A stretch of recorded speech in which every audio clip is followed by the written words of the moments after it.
पिछले भाग में आपने देखा मेघना को बार बार एक डरावना सपना परेशान कर रहा था। वो और उसके दोस्त एक ट्रिप पर जा रहे थे जब अचानक उनकी कार खराब हो गई। कार जहां रुकी वहां एक प्राचीन महल था जो मेघना के सपनों में बार बार नजर आता था। सपने का रहस्य जानने के लिए मेघना के दोस्त उसे उस महल के अंदर ले गए। वहां अचानक चमगादड़ों का झुंड उन पर टूट पड़ा। तभी उन्हें एक औरत दिखी जिसके पैरों में पायल थी और वो नृत्य कर रही थी। लेकिन जब मेघना ने उस औरत का चेहरा देखा तो डर से उसकी चीख निकल गई। सभी डरकर वहां से भागे और घर पहुंचे। लेकिन उस रात वो रहस्यमयी औरत मेघना के घर आई और उसने मेघना के शरीर पर कब्जा कर लिया। रात के लगभग 3 बजे होंगे। मेघना की माँ अपने बिस्तर पर सो रही थी। तभी उसे बड़ी तेज ठक ठक की आवाज सुनाई दी। उसने इधर उधर देखा मगर अंधेरे में उसे कुछ भी दिखाई नहीं दिया। गोमती के मन में घबराहट होने लगी। उसने घबराते हुए मेघना को आवाज लगाई, मेघना, मेघना, ये कैसी आवाज है बेटा? क्या हो रहा है यहाँ पर? मेघना। कमरे में आने वाली वो ठक ठक की आवाज उसी वक्त बिल्कुल शांत हो गई।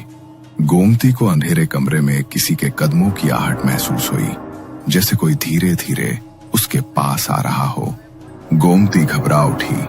तभी कमरे में एक रोशनी हुई। मेघना उसके सामने हाथ में मोमबत्ती लिए बढ़ रही थी। जैसे ही मोमबत्ती की रोशनी मेघना के चेहरे पर पड़ी, गोमती की रूह कांप उठी। मेघना का पूरा माथा खून से भरा था और वो किसी डायन की तरह हंस रही थी। उसने अपने मुंह पर उंगली रखी और हंसते हुए माँ को चुप रहने का इशारा किया। मेघना, ये क्या हुआ तुम्हें बेटा? और ये चोट कैसे लग गई? आजा बेटा, तेरे माथे पर पट्टी बांध देती हूँ। गोमती ने दुपट्टा लिया और मेघना के माथे का खून साफ करने लगी। मगर मेघना ने अचानक उसके हाथ से दुपट्टा झटक कर दूर फेंक दिया और अपने हाथ पांव मरोड़ने लगी। गोमती उस नजारे को देख बुरी तरह डर गई। मेघना, होश में आ मेरी बच्ची। ये तो क्या कर रही है? मेघना ने गुस्से से भरी नजरों से अपनी माँ की ओर देखा। उसकी आंखों में आग सी जल रही थी। उसने अपने हाथ पैरों को अजीब तरह से मरोड़ा, जैसे कोई बेकाबू ताकत उसे खींच रही हो। धीरे धीरे वो अपने हाथ पैरों के बल उल्टी चलती हुई अपने बिस्तर तक पहुंची, मानो कोई अनजानी ताकत उसका साथ दे रही हो। दीवार की ओर मुंह करके वो बैठ गई और दबी रहस्यमयी आवाज में किसी से बात करने लगी। गोमती को यकीन हो गया था कि मेघना के साथ कुछ भयानक हुआ है। फिर भी उसने कुछ नहीं कहा। चुपचाप भगवान का नाम जपते हुए वो अपने बिस्तर पर लेट गई। उसका मन डर और प्रार्थना से भरा हुआ था। अगली सुबह जब गोमती की आंख खुली तो उसने देखा कि मेघना अभी भी अपने बिस्तर पर लेटी थी, बिल्कुल बेजान सी। मेघना बेटा, तेरी तबीयत तो ठीक है ना? और तेरे माथे की वो चोट? गोमती की पुकार से मेघना की नींद टूटी। उसने धीरे से आंखें खोली और अपनी माँ की ओर देखा। उसकी आंखों के नीचे गहरे काले गड्ढे बन गए थे और उसका चेहरा पूरी तरह सफेद पड़ चुका था, मानो किसी ने उसके शरीर का सारा खून चूस लिया हो। उसके माथे की चोट में कीड़े रेंग रहे थे, जो देखकर गोमती का दिल दहल गया। लेकिन मेघना के चेहरे पर कोई भाव नहीं था, न दर्द, न डर, न कुछ। वो बस एकटक अपनी माँ को देखे जा रही थी। पता नहीं मेरी बच्ची को क्या हो गया है। उस रात जब ये अपने दोस्तों के साथ बाहर गई थी तभी ये सब हुआ है। कुछ न कुछ तो अजीब जरूर घटा है। अब तो वही लोग मुझे इसके बारे में बता सकते हैं। गोमती के सिरहाने एक पुराना कीपैड फोन रखा था। उसमें मेघना के सभी दोस्तों के नंबर थे। गोमती ने शीतल को फोन किया और उसे मेघना की हालत के बारे में बताया। क्या? ये आप क्या बोल रही हैं आंटी? मैं अभी घर आती हूँ, आप चिंता मत कीजिए, सब कुछ बिल्कुल ठीक हो जाएगा। मैं मेघना को डॉक्टर के पास ले जाऊंगी। शीतल ने तुरंत कॉल कट की और समीर को फोन लगाया। बहुत बड़ी परेशानी हो गई है समीर, तुम जल्दी से मुझे पिक करने के लिए आ जाओ। हमें मेघना को अस्पताल लेकर जाना होगा, लेकिन मुझे लगता नहीं कि सिर्फ हॉस्पिटल से काम चलेगा। कुछ ना कुछ और ही बात लग रही है मुझे। अरे तुम ज्यादा सोचो मत, मेघना ने उस बात को अपने दिमाग में बिठा लिया है। ज्यादा सोच रही है वो उस बात के बारे में, इसीलिए उसके साथ शायद ऐसा हो रहा है। तुम चिंता मत करो, मैं अभी आता हूँ। समीर ने शीतल को उसके घर से लिया और दोनों मेघना के घर पहुंचे। जैसे ही उनकी नजर मेघना पर पड़ी, उनके चेहरे पर हैरानी और डर छा गया। मेघना की हालत देखकर उनका दिल बैठ गया। वो समझ ही नहीं पा रहे थे कि आखिर एक रात में उसकी ऐसी हालत कैसे हो सकती है। उसका चेहरा बेजान, आंखें खोखली और शरीर मानो सारी ताकत खो चुका हो। दोनों एक दूसरे की ओर देखकर चुप खड़े रहे। उनके मन में सवाल और डर का तूफान उठ रहा था। तुम दोनों सच सच बताओ बच्चों, उस रात क्या हुआ था जब तुम लोग बाहर घूमने गए थे? कुछ हुआ था क्या बाहर जो तुम लोग मुझसे छुपा रहे हो? हाँ आंटी, वो नहीं आंटी, कुछ भी नहीं हुआ।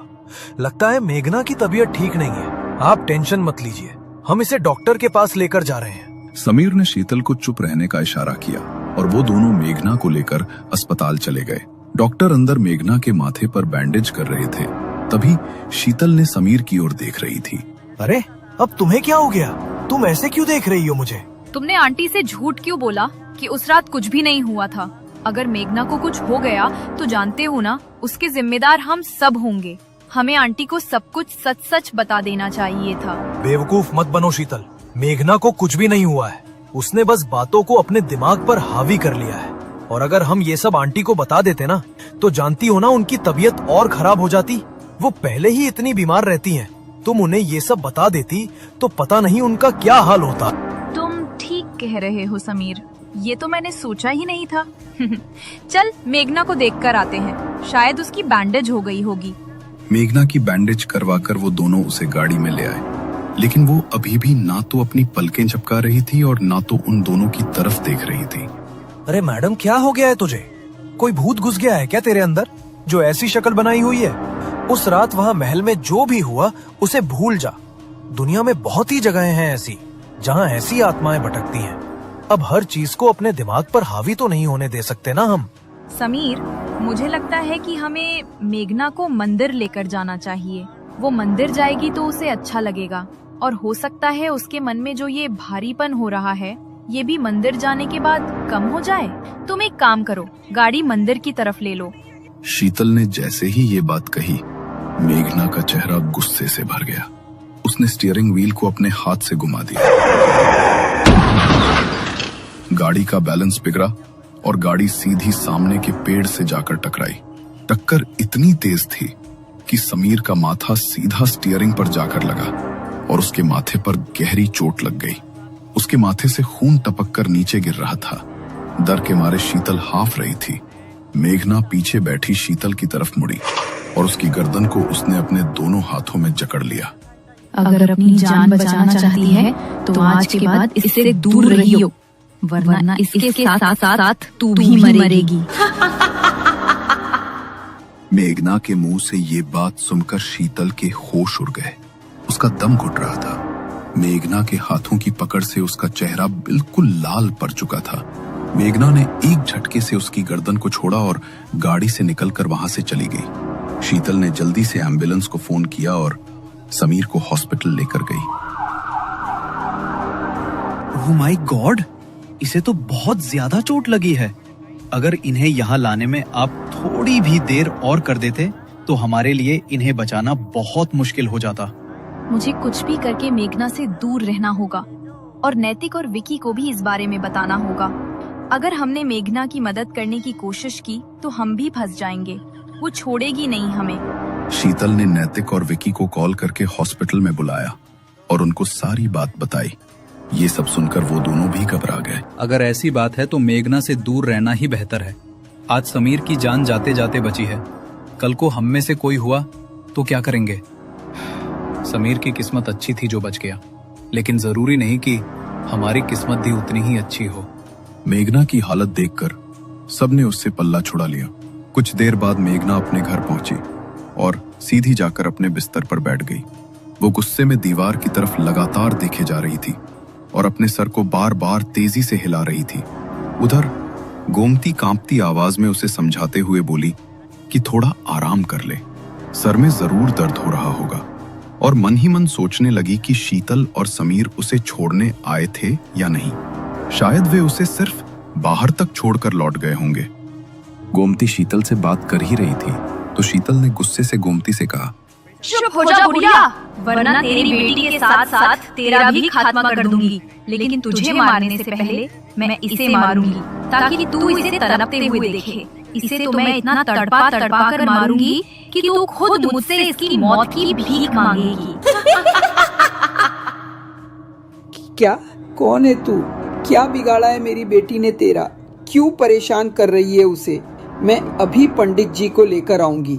छोड़ दे मेरी बेटी का शरीर। पंडित को बुलाकर तो तू जब लाएगी ना बुढ़िया, जब अपने बिस्तर से उठ पाएगी। कोई मेरा कुछ नहीं बिगाड़ पाएगा। अपना बदला तो मैं लेकर ही जाऊंगी। बदला? कैसा बदला? किस बात का बदला लेना चाहती है तू मेरी बेटी से? ये तुझे बहुत जल्द पता चलेगा, लेकिन जब तक तुझे ये समझ आएगा तब तक तेरे पास पछतावा करने के अलावा दूसरा कोई चारा नहीं होगा। अपनी माँ की तरफ देखकर मेघना जोर जोर से हंसने लगी। उसने जमीन पर रेंगते हुए एक कीड़े को देखा और उसे उठाकर चॉकलेट की तरह चबा कर खा गई। उसने अपनी गर्दन को पूरी तरह पीछे की तरफ घुमा दिया और उसकी आंखों की पुतलियां पूरी तरह सफेद पड़ गईं। अचानक से वो निढाल होकर जमीन पर गिर पड़ी। तभी पड़ोस में रहने वाली माया आंटी उनके घर आई। अरे, ये मेघना को क्या हुआ? ये इस तरह जमीन पर क्यों गिरी हुई है? माया ने मेघना के चेहरे पर पानी छिड़का, मगर जैसे ही उसने उसे उठाने के लिए उसे छुआ तो मेघना का पूरा शरीर बुरी तरह कांप उठा। उसे मानो एक जोरदार बिजली का झटका लगा हो। वो बड़ी ही फुर्ती से वहां से उठी और दीवार के सहारे जाकर चिपक गई। वो माया को देखकर घबरा रही थी। तभी गोमती का ध्यान माया के गले में पहनी रुद्राक्ष की माला पर गया।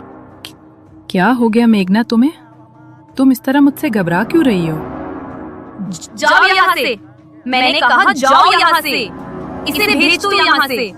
माया को मेघना का बर्ताव कुछ अजीब सा लगा। उसने गोमती की ओर देखा तो गोमती ने उसे इशारों से कुछ ऐसा समझा दिया जो शब्द नहीं समझा सकते थे। माया जल्दी से उनके घर से बाहर निकली और दौड़ती हुई गांव के मंदिर में पहुंची। क्या हुआ बेटी, तुम इतनी घबराई हुई क्यों हो? सब कुछ ठीक तो है ना? पुजारी जी, वो गोमती की बेटी मेघना, उस पर कोई ऊपरी साया है। आप जल्दी से मेरे साथ चलिए, वरना वो साया उसे खींच कर ले जाएगा। क्या गोमती की बेटी पर कोई साया हावी है? तुम चिंता मत करो, मैं अभी तुम्हारे साथ चलता हूँ। माया पुजारी जी को लेकर गोमती के घर के दरवाजे पर पहुंची तो मेघना कमरे के कोने में दुपक कर बैठी थी और दबी आवाज में कुछ बड़बड़ाते हुए दीवार को नोच रही थी। गोमती लाचार थी, इसलिए अपनी बेटी को बचाने के लिए वो अपने बिस्तर से भी नहीं उठ सकती थी। पुजारी जी जैसे ही घर के भीतर दाखिल हुए तो मेघना को भनक लग गई। वो बड़े ही गुस्से में पीछे की तरफ मुड़ी। पुजारी, क्यों आया है तू यहाँ पर? अगर इसे बचाने के लिए आया है तो चला जा यहाँ से, क्योंकि मेरी आत्मा इतने सालों से सिर्फ अपने बदले के लिए भटक रही है। और अगर तुमने बीच में आकर मेरा बदला पूरा नहीं होने दिया तो खत्म कर दूंगी मैं तुझे भी। बदला?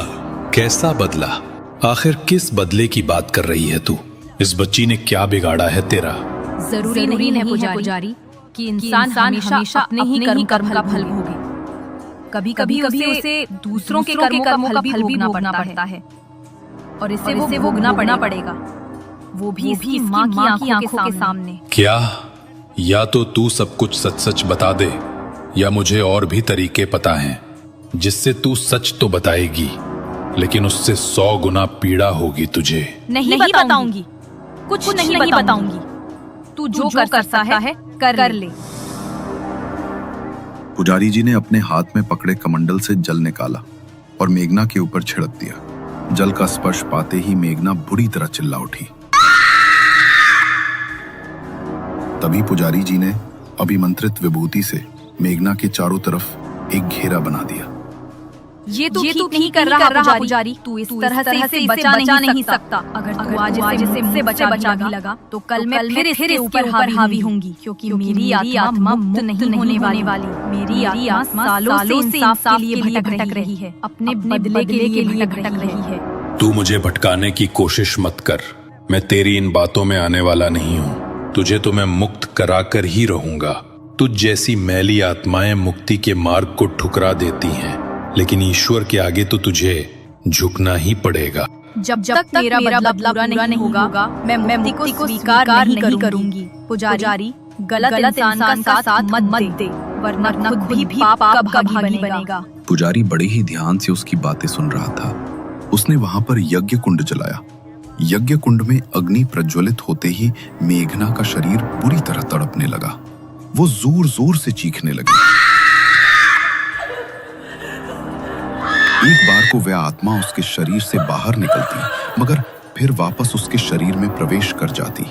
लगभग 2 घंटे लगातार वहां पर पुजारी जी ने यज्ञ किया, मगर यज्ञ पूर्ण होने के बाद भी वह उस आत्मा को मेघना के शरीर से नहीं निकाल पाए। मेघना का शरीर कमजोर पड़ गया, इसलिए वह बेहोश होकर वहीं गिर पड़ी। ऐसा नहीं हो सकता। ये संभव नहीं है कि यज्ञ के पूर्ण होने के बाद भी कोई आत्मा किसी के शरीर को न छोड़े। ये आत्मा बिल्कुल पक्का इरादा करके आई है। ठीक कहा था इसने कि ये मुक्त नहीं होने वाली। ये जब तक अपना बदला पूरा नहीं कर लेगी, तब तक मुक्ति के मार्ग पर आगे नहीं बढ़ेगी। गोमती अपनी बेटी की हालत देखकर रो रही थी और पुजारी जी से कह रही थी, आखिर किस बात का बदला चाहिए इसे? मेरी बेटी ने क्या बिगाड़ा है इसका? मेरी बेटी तो कभी एक मच्छर भी नहीं मार सकती, तो किसी इंसान का क्या बिगाड़ेगी? तभी पुजारी ने गोमती से कहा, लगता है तुमने उसकी बातें ध्यान से सुनी नहीं गोमती। तुम्हारी बेटी अपने किए का फल नहीं भोग रही। जरूर इसके पीछे तुम्हारा या तुम्हारे पूर्वजों का कोई श्राप है, जो वो शक्ति अब तुम्हारी बेटी पर हावी हो रही है। याद करो, शायद तुम्हें कुछ याद आ जाए, क्योंकि जब तक हमें पता नहीं चलता कि ये आत्मा किसकी है, तब तक अब हम चाहकर भी कुछ नहीं कर सकते। मैं बस इतना कर सकता हूं कि तुम्हारी बेटी को एक रक्षा सूत्र दे सकता हूं, मगर वो जैसे ही उसके शरीर से अलग होगा, वो आत्मा फिर उसके ऊपर हावी हो जाएगी। पुजारी जी ने मेघना की कलाई पर एक रक्षा सूत्र बांध दिया और वहां से चले गए। माया ने मेघना को उसके बिस्तर पर लेटा दिया था। देर रात का वक्त था। गोमती अपने बिस्तर पर लेटी हुई थी, मगर मेघना के बारे में सोच सोचकर उसे नींद नहीं आ रही थी। तभी उसका ध्यान सामने की दीवार पर पड़ा। दरवाजे के ऊपर बने रोशनदान से सामने की दीवार पर हल्की रोशनी पड़ रही थी। उसी हल्की रोशनी में एक परछाई उभरी, एक नर्तकी की परछाई, जो रात के पहर नृत्य कर रही थी। उसके पैर में बंधे घुंघरू और गाने की आवाज जैसे ही गोमती के कानों में पड़ी, तो डर के मारे उसकी आंखें खुली की खुली रह गई। तुम? डर के मारे गोमती का हलक सूख गया। नर्तकी के कपड़े पहने एक औरत उसके सामने खड़ी थी, जिसके चेहरे का मांस बुरी तरह फटा हुआ था और उसके भीतर कीड़े रेंग रहे थे। आंखों की पुतलियां सफेद होकर बाहर को आ चुकी थी। उसने एकटक मेघना की ओर देखा और मेघना के हाथ में बंधा वो रक्षा सूत्र वहीं खुलकर गिर गया। उसी समय वो आत्मा फिर से मेघना के शरीर के भीतर प्रवेश कर गई और मेघना ने अपनी गर्दन पीछे की तरफ मरोड़कर भयानक तरीके से मुस्कुराते हुए अपनी मां को देखा।